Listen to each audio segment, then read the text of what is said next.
श्रेयान् स्वधर्मो विगुण परधर्मात् स्वनुष्ठितात् स्वधर्मे निधनं श्रेय పరధర్మో భయావహ. అంటే చక్కగా అనుష్ఠింపబడిన అర్జునునికి చెప్తున్నారు శ్రీకృష్ణులు భగవద్గీతలో. విద్యావంతుడైన వాడు తన పొరపాటును సవరించుకునే ఉపాయం చెప్తాను. జన్మ సంస్కార సిద్ధాలైన రాగద్వేషాలను జయించడం కోసం ఉపాయం చెప్పాలి. శాస్త్రోక్త ధర్మాన్ని ఆచరించడమే ఆ ఉపాయం. కానీ ఆ ఉపాయాన్ని వినియోగించుకునేటప్పుడు తీసుకోవాల్సిన ముఖ్యమైన జాగ్రత్త ఒకటి ఉంది. మనకు విహితమైన స్వధర్మమేదో, ఇతరులకు విధింపబడిన పరధర్మమేదో జాగ్రత్తగా గుర్తించాలి. మన పూర్వజన్మ సంస్కారాలలో గల దోషాలను సవరించగల కర్మలనే శాస్త్రం మనకు కర్తవ్యాలుగా విధిస్తుంది. అదే మనకు స్వధర్మం. ఇతరుల సంస్కారాలను బట్టి వారికి వేరే ధర్మాలు విధింపబడుతూ ఉంటాయి.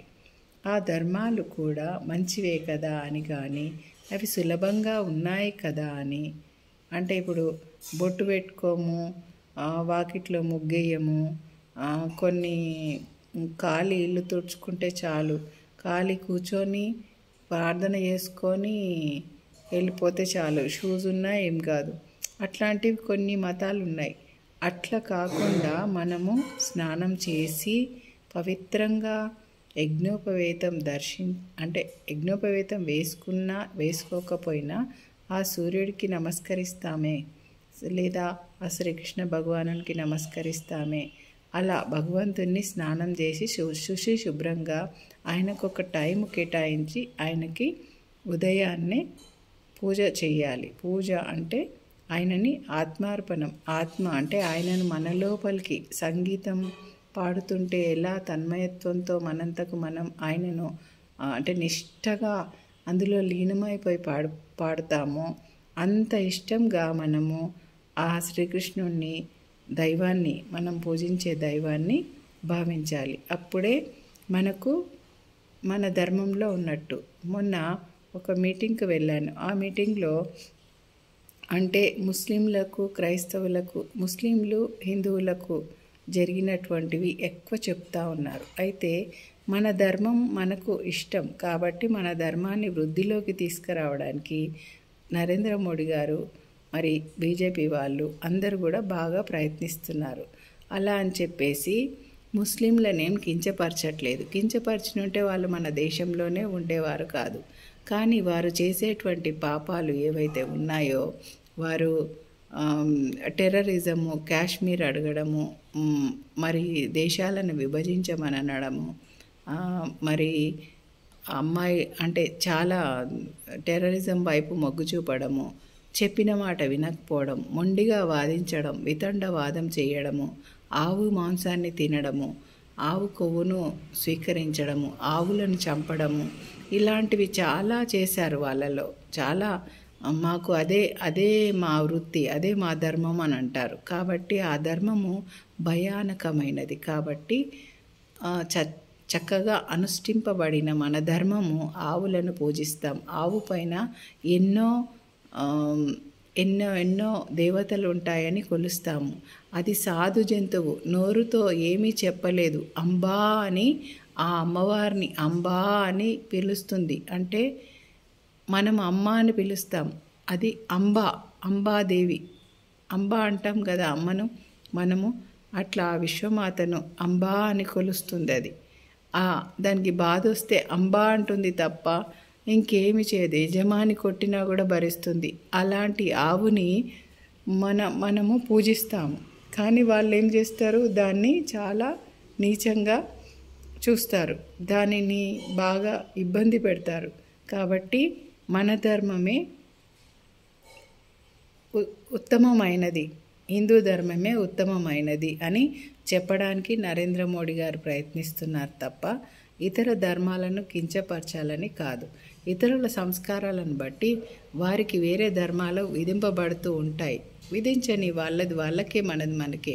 అయితే ఒకరినొకరు కించపరచుకోకుండా ఇక్కడ అందరము అన్నదమ్ముల వలె ఉండకపోయినా సరే కానీ కలిసినప్పుడు ఎదుటపడ్డప్పుడు మీరు నమస్తే బాగున్నారా, మీరు బాగున్నారా, మేము బాగున్నామా అంతే అనుకోవాలి తప్ప మళ్ళీ చాటుకు పోయేసి వాడి మీద కారాలు మిరియాలు నూరి మనము చాటుకు పోయేసి వాడు ఆవెత్తుకొచ్చేద్దాం మన ఆవును చంపేద్దాం అనే బుద్ధి ఉండకూడదు. అలా ఉన్నట్లయితే అది ఆ పరధర్మము రాక్షసత్వం కాబట్టి దానిని చంపడమే ఉత్తమం అని చెప్పి శ్రీకృష్ణుడు ఇక్కడ అర్జునునికి బోధిస్తున్నాడు. లేచి ఆ బద్మాషి వాళ్ళను ఆ నీచ మనస్తత్వం ఉన్నటువంటి ఎవరైతే దుర్యోధనుడు వాళ్ళంతా నీచంగా ప్రవర్తించారు కాబట్టి స్త్రీని గొరగొర గుంజుకొచ్చే మనస్తత్వం ఉంది కాబట్టి మోసపూరితమైన పత్తాలాడడం, మోసపూరితమైన పాచికలాడి మీ అందరినీ అడవి పాలు చేసి కనీసం సగం రాజ్యం కూడా ఇవ్వను అన్నాడు. కాబట్టి మొత్తం రాజ్యం గుంజుకోవాడి దగ్గర, వాడి మనస్తత్వానికి మొత్తం రాజ్యం గుంజుకొని పేదలను చూడు, ప్రజలను చూడు, అందరినీ చూడు. అర్జున, మీ అన్నని చక్రవర్తిని చేయి, నువ్వు కూడా కాదు, ఆయన ధర్మపరుడు, మీ 5గురిలో ఆయన ధర్మపరుడు. యుద్ధం నువ్వు చేయి, అందరూ చేయండి, అన్నను కాపాడుకో, అన్నను చక్రవర్తిని చేయి అని చెప్తున్నాడు శ్రీకృష్ణుడు. ధర్మాలు కూడా మంచివే కదా అని కానీ సులభంగా ఉన్నాయనే దాని మీద నేను ఇప్పుడు చెప్పాను. ఆ ధర్మం మన సంస్కారాల వెనుకగల దోషాలను సరిచేయజాలదు. అర్థమైందా ఇప్పుడు నేను చెప్పింది? పైగా మన శరీరంలో లేని రోగానికి మనం మందు మింగితే అది మన శరీరాన్ని చెడగొట్టినట్లుగా ఆ పరధర్మము మన పూర్వపు దుర్గుణాలను మరింత పెంచుతుంది. అంటే మనం వేసుకున్న మందు మన శరీరం మొత్తం చెడగొట్టి రక్తాన్ని ఖరాబ్ చేసి తొందరగా చచ్చిపోయేటట్టు చేసేటట్టుగా అలాంటి ధర్మాన్ని మనం ఆచరిస్తే మనము దుర్గుణాలకు లోనవుతాము. అంటే ఇంకా తొందరగా మనకన్నీ చెడు అంటుకుంటాయని చెప్తున్నాడు. చెడు అంటే ఏంది, మంచి అంటే ఏంటి అని అనగొచ్చు మీరు. చెడు అంటే దుర్యోధనుడు అన్ని ఇష్టం వచ్చినట్టు ప్రవర్తించడం, నరమాంసాన్ని రాక్షసులకు వేసి పాండవులని వెతికి వాళ్ళు మళ్ళీ రాజ్యానికి రాకుండా చేయండి అనడము. మరి ద్రౌపది కనిపించినప్పుడు అక్క చెల్లి అనే వరుస లేకుండా జయద్రథుడు నేను ఉంచుకుంటా రావే అనడము. ఇట్లాంటివన్నీ చెడు అన్నమాట.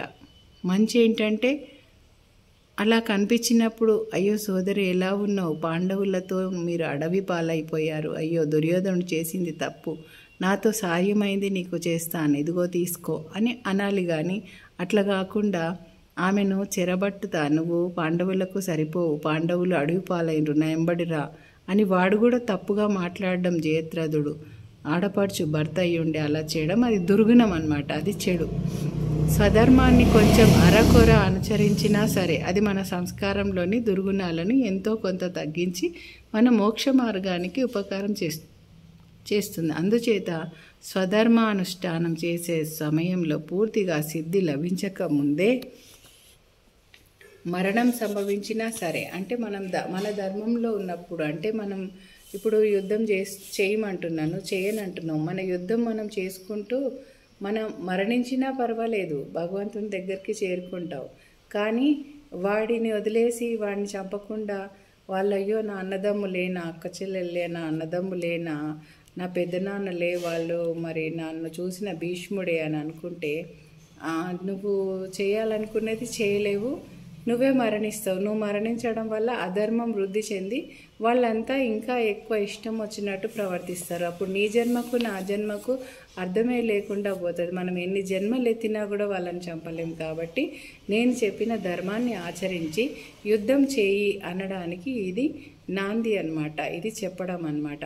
మరణం సంభవించినా సరే ఆ స్వధర్మమే అధిక శ్రేష్టం కనుక స్వధర్మాన్ని గుర్తించి ఆచరించడం అనే జాగ్రత్త తీసుకుంటే స్వధర్మాచరణ అనే ఉపాయం సఫలమవుతుంది. కర్మయోగ సిద్ధాంతం ఇంత స్పష్టంగా ఉంది కదా, దీనికి గల ప్రమాణాలు కూడా ప్రబలంగా ఉన్నాయి కదా. అయినా సరే విద్యావంతులైన వారు కూడా దీని విషయంలో పొరపాటు పడుతున్నట్లే కనిపిస్తుంది. ఈ పొరపాటుకి కారణం ఏమిటి? దాన్ని అధిగమించి ముందుకు పోయేది ఎలా? అనే అంశాలను భగవానుడు వివరించదలుచుకున్నాడు. అందులో 33వ శ్లోకంలో పొరపాటు గల కారణాన్ని, 34వ శ్లోకంలో దాన్ని జయించే విధానాన్ని, 35వ శ్లోకంలో అలా జయించేటప్పుడు తీసుకోవాల్సిన జాగ్రత్తలను ఉపదేశించాడు శ్రీకృష్ణ భగవానులు. ఇది తృతీయోధ్యాయంలో కర్మయోగంలో మరి 35వ వాక్యము 35వ వాక్యంలో ఇది మనకు తెలియచేసినారు. అధ్యాయం 3 అన్నమాట. ధన్యవాదములు. మీ శ్రీవాణి అరుంధతి.